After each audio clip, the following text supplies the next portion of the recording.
我天生力气大，抛绣球招亲时，一不小心砸死了权倾朝野的摄政王。在消息传回皇宫，皇帝立刻下旨将我封为贵妃。这种行走的人形兵器，朕可以不用，但不可以没有。我出生那天，天降异象，天边的云一会儿聚成一座山，一会儿变成一座顶。我爹站在院子里，激动的老泪纵横，这是大吉之兆，我沈家要出了不得的人物了。产房里传来一声嘹亮的啼哭，接生婆把我抱出来，我爹伸手来接，我一把攥住了他的食指，咔嚓一声，我爹骨头裂了，哭声比我还大。3岁时，我能抱着我哥满院子跑，我娘追了我8圈没追上，最后跪在地上喊：祖宗，你把你哥放下来，他要尿了。我一听要尿，赶紧把他扔了。5岁那年，我爹喝了2两猫尿，非要跟我掰手腕，我娘拦他：你是不是忘了你手指头是怎么折的？我爹脖子一梗，那是他趁我不备。今天我准备好了。他撸起袖子，把胳膊肘往桌上一砸，气沉丹田。来，我握住他的手，用了3分力，咔嚓一声，我爹整个手腕随风晃荡，惨叫声嚎了3里地。10岁那年，我爹花了大价钱让我跟宫里的嬷嬷学规矩，结果我一个头磕下去，金石板裂了，嬷嬷跑了，我爹没办法，只能把我送去外祖家避避风头。外祖家在江南，江南女儿心总如水，我爹想让我在里面泡一泡，总能将身段泡软2分。谁成想我在江南待了5年，没学会弱柳扶风的步态，倒是学会了倒拔垂杨柳。外祖母没办法了，只能花重金给我打造了一整套好嫁千金风的裙子。你装一装，先把人骗进门再说。我很费解，那骗进来之后呢？骗进门之后，外祖母看着我的一身腱子肉，语气笃定，他就跑不掉了。我爹被我外祖母说服了，内里什么样不重要，只要面子上能唬住人就行。于是我日常练武的铅球、长枪和沙袋都被漆成了粉红色，我快快乐乐地长到了出阁的年龄。我爹心血来潮，让我抛绣球招亲，绣球一出手，我就知道大事不妙，扔错了，扔成我素日玩的铅球了。粉红色的铅球飞入人群，不偏不倚，砸中了骑马而过的摄政王，当场就给他砸吐血了。旁边的人乱成一团，想救人又抬不动球。等我从绣楼上跑下来时，摄政王已经没气了。消息传回来，我爹白着脸给家里每个人发了一条白绫。没办法，摄政王权倾朝野，他的命不是我们这种平头百姓赔得起的，与其被千刀万剐，不如自己死利索一点。我们全家整整齐齐在屋里荡秋千呢。宫里来人了，皇帝下旨让我进宫觐见。皇帝今年19岁，肤白貌美，体弱多病，平日里都在深宫休养。朝政大事一应由亲如父子的摄政王代为处理。现在摄政王被我一球砸死了，皇帝只能亲自出面见人。因为悲伤过度，血气上涌，他本就苍白的脸上多了一层淡淡的绯色，漆黑的眼珠一错不错的盯着我。你就是礼部侍郎赵远之女赵昭？我抖得不行，我可以不是。皇帝皱眉，将我从头看到脚，被外祖母给我置办的好嫁千金风的装扮所迷惑，再次向我确认是你杀了摄政王。当时的目击证人太多，瞒是瞒不过去了。我眼一闭，心一横，哐的一声跪在地上，重重的给皇帝磕了一个头。陛下，此事是臣女无心之失，你要怪就怪臣女一人，千万不要牵连臣女的家人啊！我哭得鼻涕冒泡，泪眼朦胧中，看到皇帝踩着裂开的石板砖，一步步走到了我的面前。在我反应过来之前，皇帝一把握住我的手，重重的摇了2下。人啊，我啊！满殿的宫人都看了过来。皇帝干咳2声，冷冷道：你谋害摄政王，罪不容诛。我哇的一声，哭得更凶了。皇帝话锋一转，念在你是朕的贵妃的份上，朕就罚你禁足2个月吧。我愣住了。好消息，我进宫当贵妃了。坏消息，我进的是冷宫，冷宫常年失修，野草长得比人还高，还有野猪出没。内务府分来的下人一进门就被野猪顶飞出去，一个个哭爹喊娘的跑了。野猪尝到甜头，转头想来顶我，反过来被我抓住，做了一场烤肉大餐。皇帝来看我的时候，我正抱着一条野猪腿，啃得满嘴流油。皇帝抽了抽鼻子，问我还有吗？我大方给皇帝分了一条猪肋骨。皇帝吃着我烤的肉，问我愿不愿意做兼职。我大惊失色，皇后也要我来当吗？皇帝猝不及防，差点呛死，咳得眼泪都出来了。朕是想问你，要不要做朕的贴身侍卫？原来皇帝虽然封了我做贵妃，但是他不能每天晚上都来翻我的牌子。我看了一眼皇帝苍白的脸，然后视线往下扫过他单薄的肩膀，恍然大悟，身体不允许。皇帝咬牙，是组织不允许，组织要求皇帝雨露均沾，尤其不能专宠我这种被贬进冷宫的贵妃。皇帝只能另辟蹊径，给我换个身份，好跟我朝夕相伴。我惊呆了，震惊之中还有点羞涩。陛下这么喜欢臣妾吗？皇帝恶狠狠咬了一口猪肉。那倒不是，主要是你这种行走的人形兵器，朕可以不用，但不可以没有。恋爱脑不见了，我只剩下了一个问题：贴身侍卫的俸禄比贵妃高吗？我给皇帝当了2个月的贴身侍卫，替他挡下了26次刺杀，从一开始的惊慌失措到后来的波澜不惊，现在我已经可以踩着刺客的血陪皇帝唠嗑。看不出来，你还挺招人恨的。皇帝忙着批改奏折，头也不抬。马上就轮到你招人恨了。我一头雾水，不会吧？我跟同僚关系处得挺好的呀。皇帝抬头看了我一眼，挑眉，你果然忘了。我还是摸脑袋。皇帝叹了一口气，悠悠地提醒我，今天是你这个贵妃禁足的最后一天，明天你要去给太后请安了。第二天辰时，我换上一身漂亮的宫装，去寿康宫向太后请安。太后的嬷嬷出来说，太后昨天晚上没睡好，现在睡着呢，让我再等一等。可我分明听到店里传来了女子的娇笑声。听说了吗？贵妃她会丢绣球，嘻嘻。贵妃姐姐出身微寒，她的那些手段就是告诉我们也不屑于做的这话太难听了。我恨恨地跺了一下脚，台阶碎了。太后带着2个大美女逃出来。怎么啦？怎么啦？地震了吗？我若无其事地收回脚，对太后行了一个礼，臣妾向太后请安。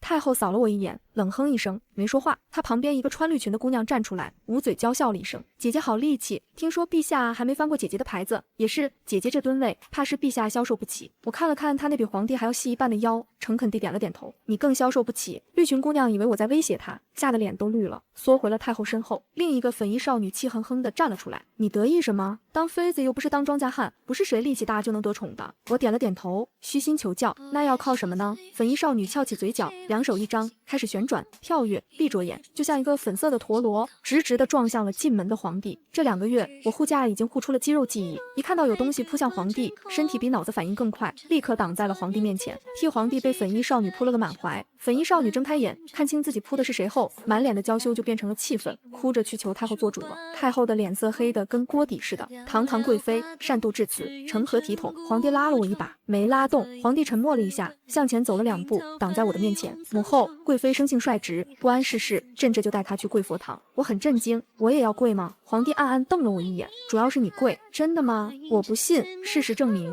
太后没有那么狠毒，她只是罚我抄佛经100遍。深夜，书房里灯火通明，皇帝正在专心抄佛经，我在旁边指点他：“陛下，我的字没有这么好看。”皇帝凉凉地看了我一眼，还是把刚刚写满的纸揉了，重新铺开一张纸，一边写一边训我：“不是朕说你平日里有空也该练练字。”我十分委屈，没空呢。自从我进了宫，就是一个人当2个人用，又要当贵妃，又要当护卫，白天夜里都要上班，都累瘦了。皇帝还带再训我2句，书房的门忽然开了，白日里陪在太后身边的绿裙女娇滴滴地走进来：“陛下，时辰不早了，太后命臣女给您送安神汤过来。”我生怕她发现皇帝在帮我带抄佛经，一屁股挤到了皇帝的怀里，做出好好学习的样子。绿裙女懵了，整个人都在发抖。陛下，我低下头，后知后觉地发现自己仍穿着侍卫服。那晚之后，后宫流言四起，说皇帝不爱红装爱武装，御书房外的侍卫都是捂着屁股站岗的。我听得津津有味，就见皇帝黑着脸走了过来，狠狠地瞪了我一眼：“你还笑？朕的名声都让你败坏完了。”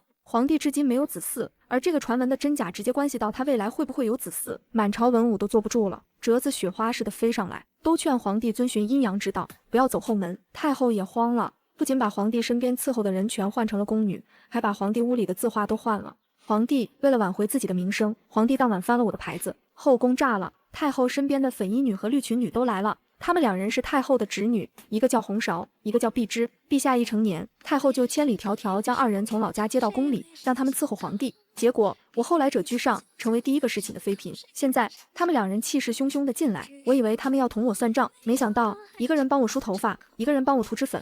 贵妃姐姐，您今晚一定要一举得宠，将陛下的心从那个熊狐狸精的手上夺回来啊！我们姐妹俩的下半辈子全靠您了。我艰难地点了点头。我尽量。天很快就黑了，我裹着一床被子被抬去了养心殿。养心殿里，皇帝刚刚沐浴完毕，发梢还在向下滴水，身上只胡乱裹了一件外袍，连鞋都没有穿。几滴水珠沿着人鱼线的轨迹缓缓下滑，没入更幽深的领域。我的脑子恍惚了一下，就听到皇帝惊慌失措地叫喊起来：“你怎么流鼻血了？来人啊！宣太医，太医来了！说我心火太旺，给我开了清火静气的药，药煎好了。”皇帝先喝了一碗，我吓了一跳。陛下，难道说这药有毒？皇帝擦了一下唇角，叹了口气：“朕最近比你更上火。”皇帝跟我唠了一晚上，从摄政王生前的欺压到摄政王死后的麻烦，我听得昏昏欲睡，有一搭没一搭的回话：“皇帝，摄政王死了，他底下的人还没死，一个个都等着抓朕的小辫子呢。我打哈欠，要不我帮你剃一个光头？”皇帝还是叹气：“皇帝，边疆不稳，将士们都不听朕的命令。你可以去练一练语言的艺术。”皇帝终于瞪了我一眼：“你就不会说点好听的吗？”我慢慢合上眼皮，陛下心中早有计划，眼下只是发发牢骚罢了，有没有好听的，陛下都会按照自己的心意走下去的。皇帝不吭声了。就在我要睡着的时候，皇帝开口了，声音很轻，如果朕要走的那条路没有你呢？天亮后，我又打入了冷宫，满宫大哗，毕竟侍寝后晋升的妃子常见，侍寝后进冷宫的妃子就我一个，红苕和碧芝都来送我了，两个人哭得站都站不稳。呜呜，陛下不值得，我们姐妹以后在宫里怎么活啊？其实活下去是没有问题的。我花了一整天的时间把院子里的草拔了，居然在角落里发现了一窝野猪仔，应该是上回的野猪留下的。我摸了摸它们脖子上还没变硬的鬃毛，给它们垒了一个窝。冷宫僻静，有一群室友也不错，日子就这么平静地过了下去。这天晚上我睡得正香，忽然听到猪圈里传来哼唧声，提着钉耙就冲出去了。怎么个事？皇宫也有人偷猪啊？月光下，一个身材高大的男人转过身来，他的左眉上有一道淡淡的疤，更显得气势逼人。可惜他脚边围着的猪仔们破坏了这份威严。你的猪？他闭了闭眼，把我的晚饭抢了。男人是新进宫的侍卫，名字叫姜武，今天他负责看守冷宫。路过猪圈的时候，被我的猪越狱打劫了，那是我娘给我烙的饼。姜武说起来的时候，心疼坏了，上面撒了那么厚一层芝麻呢。我向他道歉，不好意思，我不知道猪圈塌了，我赔你一顿晚饭吧。姜武扫过衣裙上沾染的泥巴，叹了口气，算了，还是我帮你修猪圈吧。姜武是庄稼汉出身，不光帮我修好了猪圈的缺口，还教我怎么在冷天给猪保暖。我家以前养了10几头猪呢，都是我亲手照顾的。我很好奇，那后来呢？后来猪都被官府的人牵走劳军了。姜武脸上的笑意淡了许多。我没有活干，就进宫了。姜武进了宫，本想靠当侍卫来出人头地，可他空有一副大骨架子，却呆愣愣的不会打架，就被扔出来看大门了。看的还是冷宫的大门。费姐，这冷宫有什么值得偷的呀？还得派个人看门。姜武十分严肃，话不能这么说，猪还是很值钱的。姜武把我养的几头猪看得比眼珠子还宝贝，每个月出宫看望老娘时，还不忘打2筐猪草带给我，让我喂给猪吃。在姜武的投喂下，原本瘦弱的猪仔一个个跟充气似的胖了起来，估计用不了多久就能出栏了。我磨刀霍霍，开始计划分猪肉，我一半，姜武一半。猪下水也很好吃，可我不会做，就让给姜武好了。说姜武道，只是这一次他的脸上没有挂着傻乎乎的笑容，反而一脸便秘，哼哼唧唧。你听说了吗？什么？姜武摇了摇头，没什么。他从怀里掏出了一份被油纸包得严严实实的芝麻酥饼，递到我的手边。这是我娘亲手做的，你要吃吗？我接过那还带着它体温的酥饼，咬了一口，甜香酥脆。冷宫瞧着偏僻，但皇帝其实并未苛待我，每月仍是按照贵妃的分例给我。我并不缺这口吃的，可是我还是把酥饼吃得一干二净，一点渣渣都不剩。吃饱了后，我看着姜武，你还想出人头地吗？姜武点了点头，又摇了摇头，想啊，但是在这里看门也很好。他悄悄看了我一眼，憨憨的笑，清静，还能跟您说说话。我哦了一声，慢吞吞地问他，那你要不要跟我学打架？虽说一力降十会，但是我还是偷偷琢磨了一套打架的办法，本来是想用来教训夫君的，现在全交给姜武了。姜武顺利地被选拔去了御书房当差，再也不用来冷宫看大门了。结果当天晚上姜武又来了，他穿着那身侍卫服，额上带着薄汗，像是匆匆赶来的。姜武，我愣了，你怎么今天不该你当值御书房那边？姜武走到我面前，气息还有点不稳，他看着我，眼神有些躲闪，又有些固执。我跟人换了班，今天还是巡这边。换班？我更不解了，为什么？御书房那边不是更好吗？他憋了一会儿，黝黑的脸庞有点泛红，声音也低了下去。这边偏，你一个姑娘家住这儿，我不放心，就想着反正也顺路过来看一眼也不妨事。我的心像是被什么东西轻轻撞了一下，从小到大，这还是第一次有人不放心我。我想了想，挽起袖子，露出臂膀上的腱子肉，发出爽朗的笑声。真有歹徒的话，你该担心的另有其人。姜武没有跟着笑，他看着我手臂内侧的一道疤痕，声音很轻，力气再大也会流血就会疼啊。院子里静悄悄的，只有风穿过破败屋檐的呜呜声和我自己忽然变得有些慌乱的心跳声。我动了动嘴唇，想说点什么，喉咙却像是被什么堵住了，发不出声音。就在这时，一个凉飕飕拖着长调的声音从月洞门那边传了过来。哟，看来朕来的不是时候。我和姜武同时一惊，猛地转头，只见皇帝陛下不知何时站在那儿，一身长服，抱着胳膊，斜倚着门框。月光下，他本就苍白的脸颊更加显得全无血色，却衬得他那双桃花眼里的神色愈发幽深难辨。他的目光在我和姜武之间慢悠悠地转了个来回，最后定格在我挽起的半截袖子上，嘴角要笑不笑的勾了一下。朕的贵妃。我猛地回过神，方才心里那点陌生的酸胀感瞬间被巨大的兴奋所取代。本来就想把姜武举荐给皇帝，皇帝就来了，这不就是瞌睡碰上热枕头吗？我一把抓住跪下行礼的姜武的胳膊，把他往上提溜起来，他猝不及防被我拽得一个趔趄。陛下，您看好了。我声音都洪亮了几分，带着发现宝藏的兴奋。江武，话音未落，我猛地拧身，一拳就朝江武肩膀倒去。江武完全没料到我说打就打，吓得瞳孔一缩，下意识抬起手臂格挡。砰的一声闷响，江武被我这一拳震得噔噔噔连退3步，愣是咬紧牙关，没吭一声。陛下您看，我绕着捂着胳膊，一脸懵的江武走了一圈，反应快，下盘稳，挨了我一下都没倒。陛下，您收了他吧。终于，皇帝轻轻喝了一声，听不出情绪。他看向江武，恢复了那种居高临下的帝王口吻。明日不必在宫中当值了。脸色一白，以为要被赶出宫去。我也急了，陛下，皇帝抬手止住我的话，明日京郊大营开播边疆，你跟着一起去。若能立下军功，自有你的前程；若是不行，他顿了顿，没说完，但意思很明显。江武愣住了，忽然抬头看了我一眼，然后再一次额头贴地，卑职。不，末将谢陛下隆恩，末将定当竭尽全力，不负陛下，不负贵妃娘娘举荐之恩。江武走了，他外粗内细，很快就和军营里的人打成了一片，探明了各个将领的底细。一封又一封的密信飞到皇帝的案头，皇帝根据信里记录的信息，或升或贬，或拉或打，将摄政王留下的将士们拆得七七八八。江武立了这么多功劳，职位也是水涨船高，短短1年已经升到了中郎将的位置。这样一个人才，皇帝每次拆他写的密信，却总是哼哼唧唧的，我实在是忍不住了。陛下，江武的信里面写了什么不敬之语吗？皇帝淡淡应了一声，抽出最上面一封，递给我，你自己看吧。我拆开信封，里面忽然飘落下一片小小的、压得平整的物事。我下意识地接住，是一片枫叶，椭圆形的叶片，边缘带着细小的锯齿，颜色是极为纯粹浓郁的红色，像一簇凝固的小小火苗。叶片保存得极好，脉络清晰，红色饱满，在午后稀薄的阳光下，仿佛能透出光来，一看就是精心挑选，又妥善夹藏，经历条条路途才到了这里。我捏着那片红叶，愣住了。皇帝的目光从我脸上缓缓移到我指尖那抹刺眼的红上，又一回我的脸。他脸上没什么表情，只是那双总是蕴着3分讥诮、3分慵懒的桃花眼里，此刻幽深的像结了冰的湖。殿内一时寂静，只有风吹过破窗纸的呼啦声。半晌，萧玉才开口，声音不高，却带着一种无形的压力。赵昭啊！我抬头，还没从这片过于精致的红叶带来的突兀感中回神。这片叶子，他慢条斯理地问，每个字都咬得很清晰。你怎么看？皇帝不愧是男人，就喜欢玩让我来考考你的小把戏。可我的文化素养太低了，实在是记不起写枫叶的诗了，只好破罐子破摔。臣妾觉得这枫叶可真红啊！皇帝的呼吸一滞，然后摇了摇头，像是彻底无奈了。朕记得今天是你的生辰，我没明白话题怎么跳得这么快，但还是诚实地点了点头。你要祝我长长寿寿的。结果皇帝下旨了，今晚你搬出冷宫吧。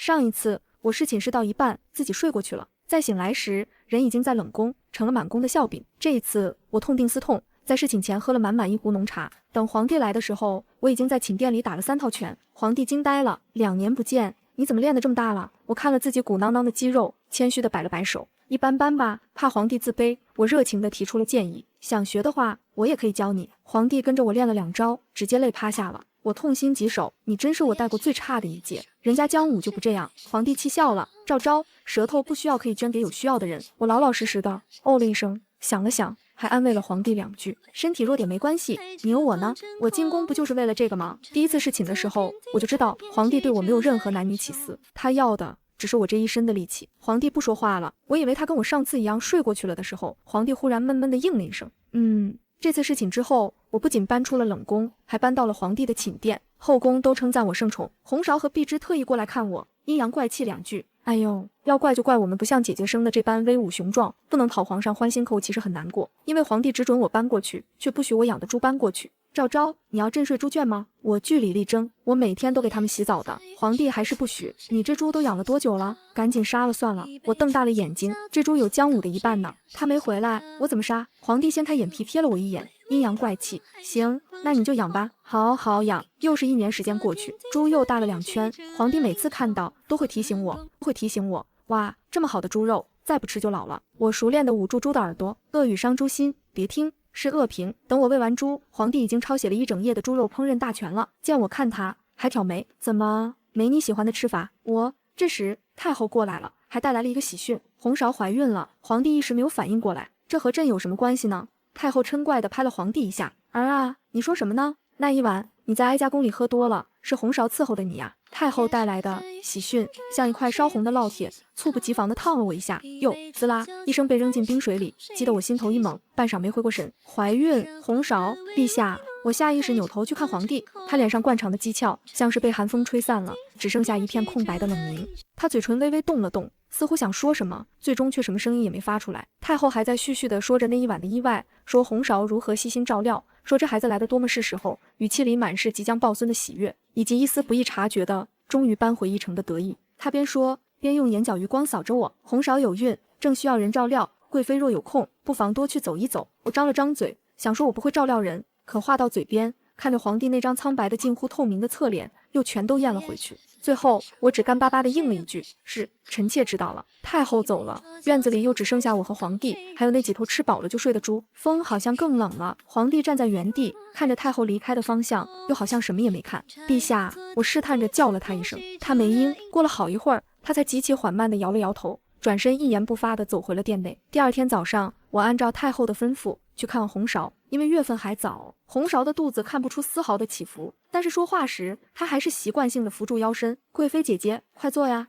我摇了摇头，拿出2罐子猪油，放到桌子上，桌子都被震得晃了晃。我不知道孕妇喜欢吃什么，这是我亲手熬的猪油，你拿去让人做点心吃吧。昨天晚上，皇帝把自己关在寝殿里大半晚上，出来就让我把猪杀了。我一时怔住，愣在原地问：陛下，好好的猪为何要杀？皇帝坐在龙椅上，垂着眼翻奏折，语气平静的近乎冷寂，头也不抬的回：姜武要回宫述职了。我手里的茶盏险些脱手。虽然皇帝没有跟我明说，但是姜武是皇帝埋在军中的一枚暗棋，不到危急时刻，他绝无轻易回京的道理。可如今只因洪韶一朝有孕，姜武就要回来了。这一切像散落的珠子，被一根无形的线猛地串了起来。线的那头攥在皇帝手里，而线的这头，我茫然地看向他，看向这个我保护了2年多，自以为有几分了解的少年天子。他依然苍白，倚在宽大的椅背里，甚至显得有些单薄。可这一刻，我却从他平静无波的眼眸深处看到了一片汹涌的暗海。我张了张嘴，想问他洪韶的孩子到底怎么回事，想问他姜武回来是不是有危险，可所有的话都堵在喉咙里，一个字也吐不出来。最后我只是听到自己干涩的声音，轻轻问：那我把我的那份分给你一块吧。皇帝看着我良久，极慢地眨了一下眼，唇角似乎极其细微地弯了一下，但那笑意还未抵达眼底，就已消散无踪。随便，他说，重新拿起了朱笔，目光落回奏折上，侧脸在光影中显得格外冷硬。你看着办吧。姜武回京那日，天阴沉沉的，他是武后进的宫，先去兵部交了文书，又被皇帝传召到养心殿，直到月上中天，御书房的门才缓缓打开。我站在廊下透气，远远便看见那道挺拔的身影。姜武穿着一身玄色长服，身姿挺拔，半点不像2年前那个看门的小侍卫。可下一秒，他开口的话却让我紧绷的神经骤然松弛下来。娘娘，你养的猪怎么样了？这简单的一句话，像一把小锤，轻轻敲碎了他身为江将军的那层坚硬外壳，露出了底下那个曾经教我怎么养猪的少年的影子。我心里那点因为江将军而产生的隔阂和不安，奇异的被冲淡了些许。他还是记得那些猪的。我露出一个爽朗的笑容。猪前2天就杀好了，你的那份肉我都分好了，都在冰窖里存着呢。你要不要现在带出宫去？姜武摇了摇头，目光越过我，投向沉沉的夜色。先不急，我要出去办点事，回来在哪儿？办事？我下意识追问。刚回京就要出去？陛下派的差事？有些要紧事得亲自去处理。他收回目光，重新看向我。肉，你先帮我留着。若我回来的晚了，天气渐热，怕放不住，你就替我处理了吧。晚能有多晚？晚到肉会坏掉？不会坏的。我几乎是不假思索地脱口而出，声音有些急。我帮你腌起来，用盐和香料好好腌上，挂在阴凉通风处，能放很久的。我以前跟外祖母学过腌肉的手艺，不会糟蹋了那些肉的。好，姜武低声说，声音里带着一丝不易察觉的温和。那就有劳你了。我用力点头，仿佛接下了什么了不得的重任。他笑着又看了我一会儿，忽然开口：陛下。他顿了顿，似乎在斟酌词句，最终还是直白地问了出来：他对你好不好？这个问题来得有些突然，我愣了下，才点头：挺好的。这话我说的真心实意。皇帝虽然嘴毒了一点，但是一个好老板。我们2个，一个给钱，一个出力，合作愉快。姜武脸上的笑容似乎更深了些。那就好。他往前迈了一小步，离我更近了些。赵昭，我希望你过得非常非常好。说完，他没等我反应，便后退一步，又恢复了那种沉稳冷峻的将军气度。他冲我点了点头，算是告别，然后转过身，大步流星地走入沉沉的夜色之中。那天晚上，皇帝久违的没有批奏折，而是我腌了一晚上的猪肉，一条条的猪肉整整齐齐地码在院子里。我洗掉手上的盐粒，问皇帝：姜武这次很危险吗？皇帝答非所问。朕给过他选择，转眼又是半年时间，红芍的肚子已经很大了。宫里的嬷嬷都说，她的肚皮尖尖的，一看就是怀的男孩。一时间，红芍会被丰厚的传言甚嚣尘上。皇帝对此不予置否，只一味的偷吃我晾的猪肉干，肉用盐和香料腌得透透的，挂在檐下通风处，颜色深沉，泛着油光。皇帝每路过一次，就掰下来一小块，塞到嘴里，有点咸了。我用力瞪他，那你别偷吃啊！皇帝嘴硬狡辩，谁偷吃了？朕只是闻闻。接下来的1个时辰，皇帝喝完了2壶茶，跑了3趟厕所。我一边偷笑，一边看着晒好的猪肉干叹气。姜武离开后，再也没有像之前一样写密信汇报情况，我都不知道他在哪儿，只知道他要是再不回来，这些肉可就真的保不住了。这一天，我正在收肉干，碧芝忽然跑了过来，她跑得发髻散乱，脸色惨白如纸，额头上全是冷汗，一见到我，腿一软，几乎要跪倒在地。贵妃，求您救救红芍，救救她！我心里咯噔一下，红芍怎么了？可是动了胎气，太医呢？皇帝知道吗？不管我怎么问，碧芝都摇头，只说太后今天一大早就带着红芍去城外的云台寺烧香，为皇嗣祈福，到现在都没有回来。我看着碧芝，可你知道他们会出事，对吗？碧芝根本不敢看我的眼睛，只是慌乱地点了点头。头顶的最后一只靴子落地，我深吸一口气，转身向着宫门跑去。宫妃无旨不能出宫，但是看门的侍卫根本来不及拦我，就被我撞飞了。出城约20里，官道旁出现一条向南的岔路，路口立着斑驳的石柱，指向云台山方向。我毫不犹豫拐了进去。山路渐陡，林木渐深，人迹更显稀少。一辆轻微小车侧翻在路边，车厢破裂，帘幕撕扯，拉车的马匹不见踪影。地上散落着木头碎片、滚落的香炉、打翻的食盒，以及一大片已然变成深褐色的、触目惊心的血迹。血迹一直延伸到路边的陡坡草丛，草叶上也是斑斑点点。我沿着血迹找了一路，终于在一丛茂密的荆棘后面找到了蜷缩在地上的红芍，她的双手死死捂着高高隆起的腹部，连嘴唇都湿了血色。我冲过去蹲下，看着鲜红从她身下晕开。红芍，你是不是要生了？我手忙脚乱，想去扶她又不敢乱动，只记得妇人生产是极危险的事，更别说在这荒山野岭。不是，红芍艰难地摇头，每说一个字都像用尽全身力气，眼泪混着冷汗往下淌。才6个月不到啊！一阵剧烈的疼痛袭来，她猛地弓起身子，手指几乎要掐进自己的肚子，身下的血涌得更多了。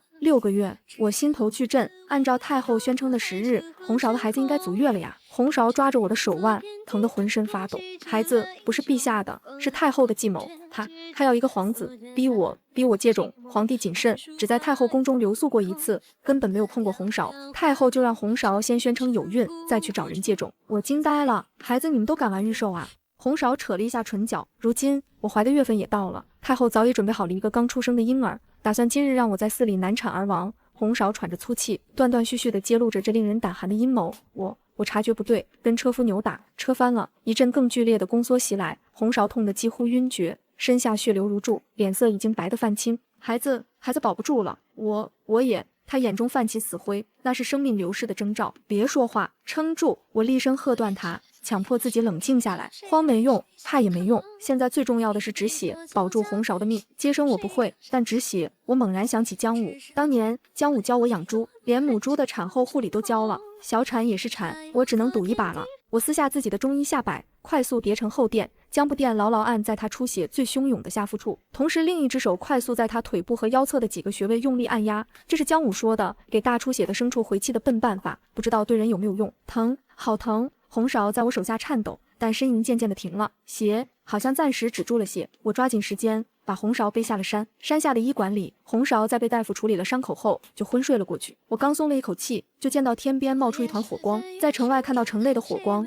着火的地方地势一定很高，而城内最高的建筑皇宫走水了。往日井然有序的宫廷，此刻一片狼藉。远处几处宫殿仍在燃烧，火光映亮半边天，却没有人救火。工人们四散奔逃，尖叫声中夹杂着兵器撞击声，让人分不清是皇宫还是战场。我的心不断往下沉，这绝不是简单的走水或骚乱，这是蓄谋已久、残酷血腥的宫廷政变。我避开明显的火光和嘈杂处，凭着记忆和本能朝养心殿方向前去。皇帝他会在哪里？养心殿外一片死寂，殿门洞开，里面黑漆漆的，没有灯火，也没有人声。我闪身进去，借着窗外透进来的混乱火光，只见殿内器物倾倒，奏折散落一地，龙椅上空空如也，没有皇帝，没有内侍，仿佛所有人都凭空消失了。我只能安慰自己，皇帝身子是弱了点，但是他脑子灵活，应该是逃掉了。但是他逃去哪儿了呢？就在我心神恍惚，不知该往何处去寻找时，一阵隐约的钟鸣和仪仗开道声从正殿方向传来，我心头一跳，循声悄悄摸去。越靠近举行大朝会的正殿太和殿，守卫越是严密，5步1岗，10步1哨，全都是陌生而精悍的面孔，眼神锐利。我借着殿前广场上巨大的铜龟、香炉等物遮挡身形，艰难地靠近，终于在一个视角尚可的角落藏好，望向大殿。太和殿前灯火通明，甲士林立，殿门大开。太后身着繁复朝服，头戴凤冠，抱着一个用明黄色襁褓包裹的小小的婴孩，坐在皇位上。她的脸上没有任何悲戚或慌乱，只有一种近乎冷酷的平静和掌控一切的威严。皇帝骤逢宫变，不幸蒙难，实乃国之大伤。然国不可一日无君，幸天佑我朝。皇帝留有血脉在此，他将怀中婴儿略微托高，此乃陛下一父子，皇室正统。值此危难之际，哀家不得已，唯有遵祖宗法度，以太后之身暂摄朝政，抚育幼主，以待新君成年。皇帝派姜武去调查离间摄政王留下的将士们，却不知道将士们背后站着的人就是太后。皇帝掌权以后，屡屡对摄政王留下的势力下手，太后早就不满了。如今皇帝有后，不管这个婴孩是不是皇帝的血脉，太后都有了另立新君的理由，于是皇帝就没有用了。那姜武呢？太后的宫变成功了，他还活着吗？他还能活吗？我看着抱着假黄丝演戏的太后，皇帝在哪里？姜武又在哪里？这滔天的阴谋，难道就这样让他得逞了吗？不行！混乱的思绪和情绪翻腾着，我下意识地后退了一步，脚步踉跄间，不知踢到了什么。我低头，是我精心腌制，等着姜武回来取的那一半猪肉，如今散落在这里，被无数慌乱的脚步踩进泥污里。那是我花了多少心思，抹了多少盐和香料才制成的肉干。那不仅仅是肉，那是我在这诡谲深宫里一点属于赵昭的寄托。我弯腰，从一堆被踩烂的腌肉里捡起了一块最大的猪头肉，肉硬邦邦的，就像我此时的心。去他妈的皇家体统，去他妈的深宫阴谋，去他妈的太后幼主！啊！一声压抑到极致的怒吼从我喉间冲出，在周围守卫被惊动的瞬间，我用尽全身力气，将手中那块猪头肉朝着太和殿上那个穿着华丽朝服的身影狠狠地掷了过去。去你的太后，去你的垂帘听政！腌猪肉也是能砸死人的。也许我命中克摄政王，之前绣球砸死一个，现在腌猪肉砸死一个，区别在于上一次有皇帝替我撑腰，这一次我要独自面对叛军的怒火。眼见黑压压的甲士把我围得水泄不通，身后忽然传来轰隆一声巨响，皇帝带着正规军杀回来了，带头作乱的将军都崩溃了。不可能，绝对不可能！皇宫易守难攻，若没有太后娘娘做内应，我们也不敢动手。你是怎么这么快打进来的？看到碧芝从正规军身后走出，叛军将军摇头晃脑了2下，这就不奇怪了，这就不奇怪了。不对，还是很奇怪，你为什么要背叛我？他的眼珠子都快瞪出来了，震惊、愤怒、难以置信。我可是你爹！碧芝很难为情，其实你不是我亲爹。叛军将军惊呆了，身体摇晃了2下，吐出一口血。你娘居然敢绿我！说完这句话，他就活活气死了。碧芝都没反应过来，难道我的意思是你干这种诛九族的大事都不顾念我，不配当我亲爹？太后死了，将军死了，剩下的叛军就像一盘沙，不用风吹，走2步就散了。皇帝翻身下马，走到我面前，没事吧？我摇摇头，嗓子有点发干，却又被更多的疑问填满。你怎么？太后计划如此周密，连假孕、去母流子、路上灭口、宫内发难一环扣一环，皇帝是如何事先得知，并暗中调兵，关键时刻杀了个回马枪的？皇帝没有立刻回答，而是从怀中取出了一封密信递给我，是姜武。我捏着纸条，手指微微发抖。原来当日皇帝忽然要派姜武出京，就是让他去查太后的秘密。母后与朕不睦已久，她身边的红芍忽然怀孕，朕便起疑心了。天界的母子情真是复杂呀！我摇了摇头，转头夸起了姜武。想不到姜武这家伙看着浓眉大眼，挺老实，搞起这种潜伏探查的活还挺适合。我勾头往皇帝的身后看，姜武呢？他的任务已经完成了，该回京述职了吧？我给他腌好的猪肉虽然被踩脏了，但洗一洗还能吃。皇帝握着我的手紧了一紧。他在送出这一封密信后，行踪暴露，被太后派去灭口和追查的人马围追堵截，最后在沧浪江边坠入急流，至今生死未卜。一场精心策划的宫变，就以这样一种离奇的方式骤然开始，又仓促落幕。皇帝说我评判有功，要封我做皇后。我摇了摇头，换一个封赏吧，我想做大将军。离宫那日是个晴朗的秋日，皇帝亲自送到了宫门口。他没有穿朝服，只是一身玄色长服，站在高大的朱红宫门下，显得身影有些孤峭。腌猪肉都带上了，他看了看我简单的行装，目光落在我手中那个不大的包袱上。我点点头，有点可惜，本来也没剩下多少。秋风卷起落叶，打着旋儿从我们之间穿过。去找姜武？皇帝忽然开口，声音很轻，被风吹得有些散。我摇了摇头，又点了点头，望着宫门外辽阔的天地，那里有远山如带，有长路蜿蜒。若是能找到他，自然最好。若是不能，我轻笑了一声，那也无妨，能替他看一看这世界也很不错。皇帝静静地听着，没有打断，直到我说完，他才很轻地叹了口气。保重，他说，千言万语终究只凝成这2个字。顿了顿，他又补充道，别忘了偶尔回来看看朕。好，我微微眯起眼睛，冲他咧嘴一笑，露出白白的牙齿。陛下也要保重，要让您治下的百姓能养得起猪啊，吃得起肉啊。太平年景，军营也要种菜养猪。这日，我围着新抓的小猪仔打转，身后忽然传来一个熟悉的声音：将军要猪草吗？我刚打的。我抱着怀里还在蹬腿的野猪仔，缓缓转过身，一个穿着边民常见粗布衣裳，背着满满一筐青翠猪草的高大身影，就站在10几步外，笑盈盈地看着我。他皮肤黝黑了些，脸上多了几道风霜的痕迹，但那双眼睛依旧明亮如星，笑起来时，眼角有细细的纹路，盛满了久别重逢的真切的笑意。我也笑了，要，我全要了。我用腌猪肉来换，成吗？姜武看着我，眼里的笑意更深，像落满了整个北境晴朗秋日的阳光。他放下背篓，拍了拍手上的灰，然后在我面前站定，很认真地点了点头。腌猪肉太贵，不如换我。秋风漫过山野小院，满地落叶铺了一层金黄。我抱着圆滚滚的小猪仔站在原地，望着眼前完好无损的姜武，心里那块悬了许久的石头终于落了地。他放下肩头的猪草筐，拍了拍身上的尘土，眉眼间依旧是熟悉的憨厚。我还以为你真被江水卷走，再也回不来了。我语气里带着一丝后怕。江憨憨一笑，我命硬，江水也留不住我，被江边渔民救下，养了许久伤势，一等身子大好，便日夜兼程往回赶。他目光落在我怀里的小猪仔，又扫过院里晾晒的腌肉，眼底温柔泛起，还惦记着我的腌猪肉，辛苦你一直替我留着。我把小猪放到地上，任由它撒欢乱跑，转身去屋檐下取下一串腌肉递给他，早就给你留好了，就怕你回来晚放坏了。两人坐在院中的青石凳上，分吃着咸香入味的腌肉，聊着分别后的经历。拆开陛下送来的书信，字迹清俊温和，寥寥数语，朝堂余党已彻底肃清，朝野安定，你在外自在安居便可，若有难处随时传信，朕必撑腰。日子安稳静好，我和姜武隐居乡野小院，种菜养猪，日出而作，日落而息。他精通农活，开荒喂猪样样拿手，我力气不减，劈柴护院得心应手，两人默契相伴。昔日宫中的尔虞我诈，朝堂风波都已成过眼云烟，闲暇时我仍会练武，拳脚生风。姜武笑望着我，贵妃的功夫依旧无人能及。我轻瞥她如今只是养猪的寻常女子，她温声回应在我心里，你始终独一无二。一日午后，我们正喂着小猪，一队人马悄然前来，竟是微服的陛下萧玉。他看着小院烟火，又望向并肩的我们，轻声看朕放你离开，倒是成全了你们。我从容行礼，陛下政务繁忙，怎会有空前来？陛下看向姜武，你立有大功，本应高官厚禄，却甘愿归隐。姜武拱手淡然道臣看淡浮华，只求安稳度日，相守身旁人。萧玉闲坐院中，与我和姜武闲话家常。他感慨道：当初若不是你无意砸死摄政王，朕至今仍被权臣压制，难掌实权。若不是姜武冒死探查太后阴谋，送出密信，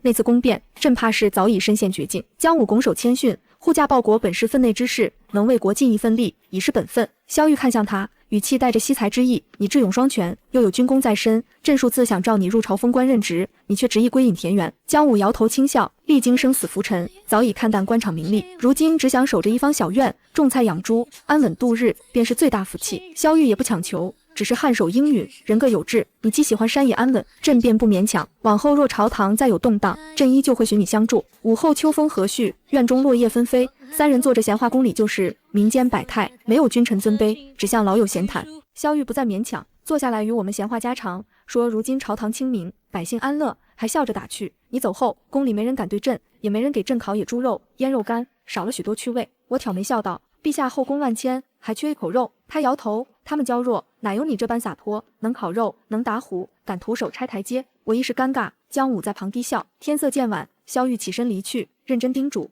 受委屈随时传信，朕永远为你撑腰。又嘱咐姜武护好我，朝堂若有需，再召二人归来。送走陛下，小院重归宁静，夕阳温柔，晚风清香，小猪绕膝。姜武望着我，目光真挚，后岁岁年年留在这里种菜养猪，安稳度日，好不好？我笑着点头，好。从此不问宫廷事，只伴烟火度余生，有田有猪有人相伴，便是人间最好归宿。往后10日，日子过得慢悠悠，平淡又充实。我依旧偶尔进山，凭着一身力气与利落身手，总能猎回野味。姜武细心打理菜地猪圈，把小院打理得井井有条。闲暇之时，他会教我农活技巧，我也会教他防身拳脚。两人一个懂武，一个懂农，彼此相伴，默契十足。宫里偶尔会有内侍送来书信和物资，萧玉时常来信问候，聊聊朝堂近况，也会打趣问我有没有想念宫里的烤肉和腌肉。我每次都简单回信，只道山野安好，无需挂念。洪绍经救治后保住性命，太后倒台后，他认清身世与阴谋，看淡宫廷浮华，自愿请入皇家别院静养，